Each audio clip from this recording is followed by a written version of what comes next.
Salut les gars et bienvenue à vous. Comme je vous avais dit dans la première vidéo, j'allais vous présenter une voiture qui va être très lourde. Et la voici.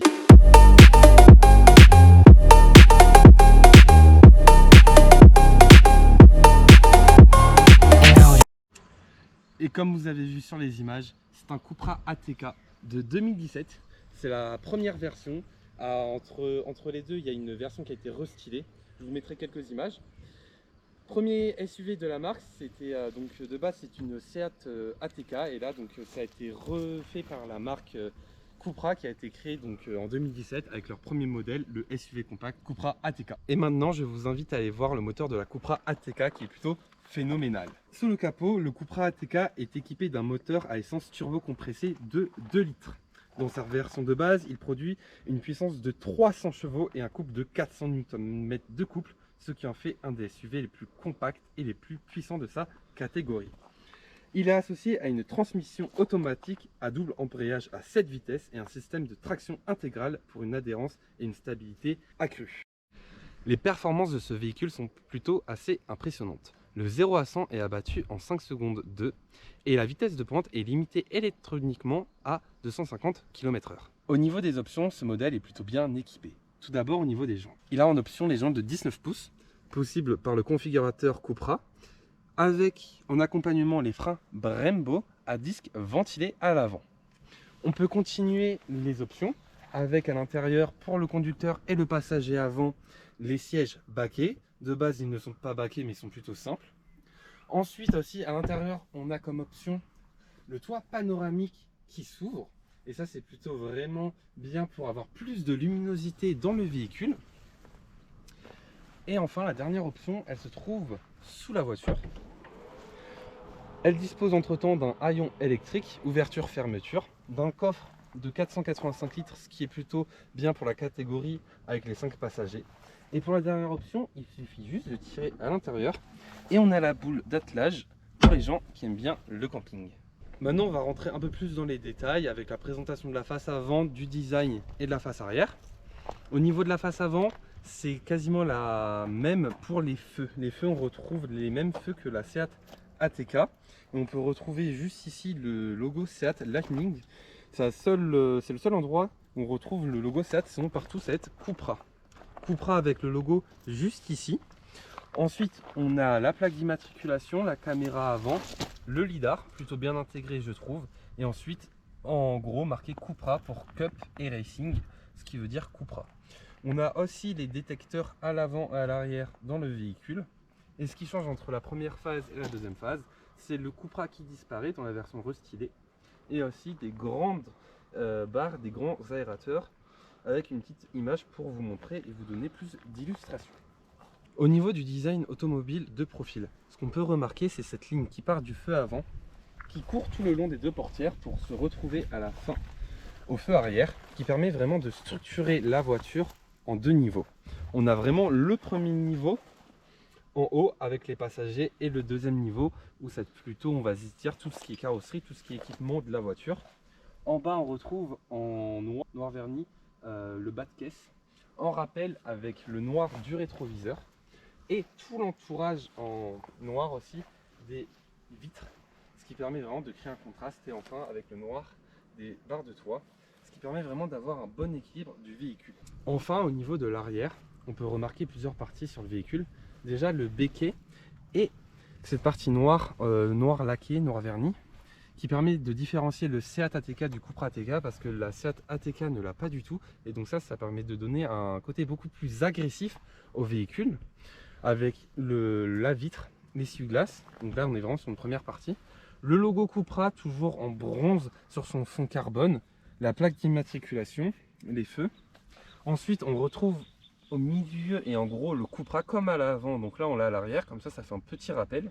Au même niveau le 4 drive pour les 4 roues motrices, plutôt pratique dans ce véhicule, surtout à la montagne là où on est. Et enfin les 4 sorties d'échappement qui là on comprend qu'il y a plutôt de la puissance dans cette voiture. On retrouve aussi l'option Akrapovic sur le configurateur de la nouvelle Cupra ATK.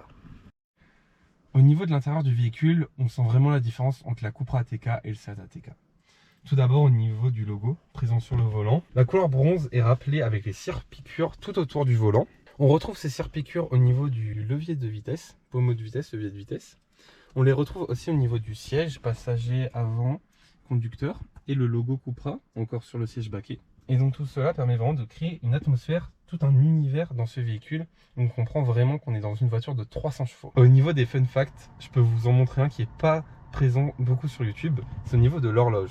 On peut avoir son écran en veille quand on conduit, et donc on peut swiper comme ça et avoir différents types d'horloges, et je trouve ça vraiment génial. Ce véhicule dispose de différents modes de conduite que l'on peut sélectionner juste ici avec cette petite molette. Tout d'abord, on a le mode confort, le mode le plus utilisé en général avec ce véhicule pour la ville, suivi du mode sport qui permet de raffermir les suspensions et la direction, le mode Cupra où ça raffermit encore plus la direction, les suspensions, suralimente le moteur et permet d'avoir des échappements plus ouverts. Le mode individual qui permet d'avoir une configuration comme on veut de son véhicule. Ensuite, on a le mode off-road jusqu'à 30 km/h pour tous les chemins de 4x4. Et enfin, le mode neige qui évite de déraper dans tous les environnements qui peuvent être enneigés comme ici à la montagne. Au niveau de l'équipement de base, il est déjà très bon. Tout d'abord, on a le Park Assist. Pour les petites places en ville, en centre-ville, c'est plutôt très pratique et très utile. Ensuite, off, c'est pour le start and stop. On peut l'activer ou le désactiver quand il y a des bouchons. C'est aussi très utile de l'avoir. On va avoir le bip, ça c'est la caméra 360. On peut choisir son mode de vue. Donc là, on peut voir que l'on est garé. Et donc là, on a la vue 3D, la vue 2D, la vue à partir du haut, la vue avec la voiture en 3D, la vue inclinée. Donc ça, c'est aussi plutôt intéressant pour se garer. Ce qui est sur tous les véhicules et de base les warnings, bien évidemment. On a aussi l'ouverture du coffre à partir de la place du conducteur. Il faut juste rester appuyé et ça s'ouvre.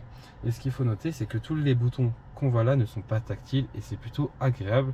Parce qu'aujourd'hui, dès qu'on est dans une nouvelle voiture, la plupart des boutons sont tactiles et c'est plutôt compliqué de les utiliser.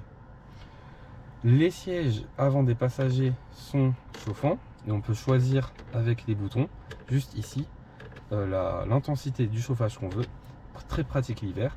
Différents modes de climatisation au niveau des jambes, au niveau du torse, au niveau du corps où on veut, on peut le choisir. Le recyclage de l'air dans les tunnels aussi, c'est très pratique. Synchronisation de la clim juste ici, donc pour les passagers ils peuvent la choisir s'ils la veulent synchroniser ou non car elle est bisone. Réglage de la clim sur les 3 boutons.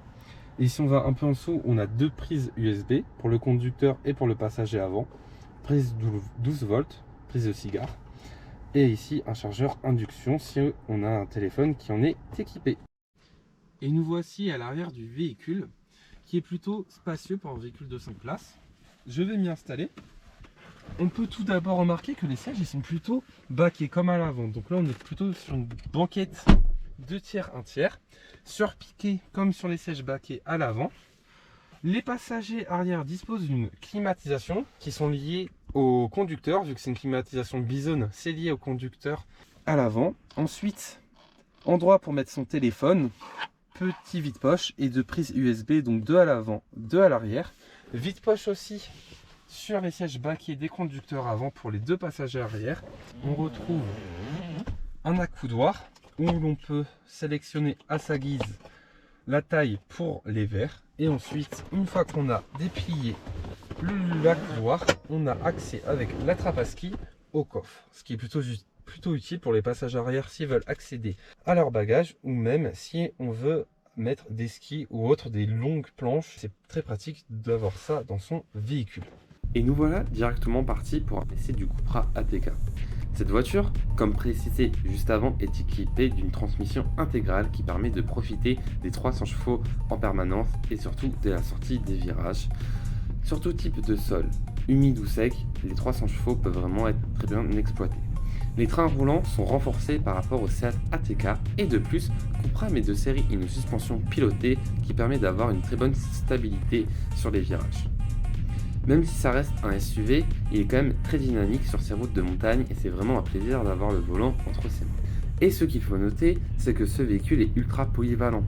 Que ce soit en ville, grâce à sa taille de SUV compact très bonne pour la catégorie, c'est aussi une très bonne GT pour partir en vacances Les kilomètres sur autoroute nationale ne se font pas sentir et aussi grâce à ses 4 roues motrices, il est très à l'aise sur les routes tout chemin. Enfin, sur les circuits, on peut aussi très bien s'amuser avec. Donc circuit, route tout chemin, ville et autoroute se font très bien grâce à ce véhicule. Sa polyvalence est vraiment géniale. Enfin, côté tarif, la cote de la phase 1 est autour de 35 000 € si on recherche un modèle avec plus ou moins 50 000 km. J'ai pu observer cette moyenne tarifaire sur les sites de l'Argus et Le Bon Coin. Et pour finir, le tarif de base sans malus de la phase 2 est à partir de 45 000 €, sachant que ce modèle est plutôt très bien équipé de base, même si on veut avoir le véhicule avec quelques modifications, quelque chose de plus sympathique comme la ligne Accra ou les sièges baquets, ça c'est en option, mais je vous le recommande si vous devez le choisir. J'ai tenu ma promesse les amis en vous présentant cette voiture de 300 chevaux. Vous pouvez m'aider en vous abonnant et en likant cette vidéo. Et moi je vous dis à la prochaine. Bye bye.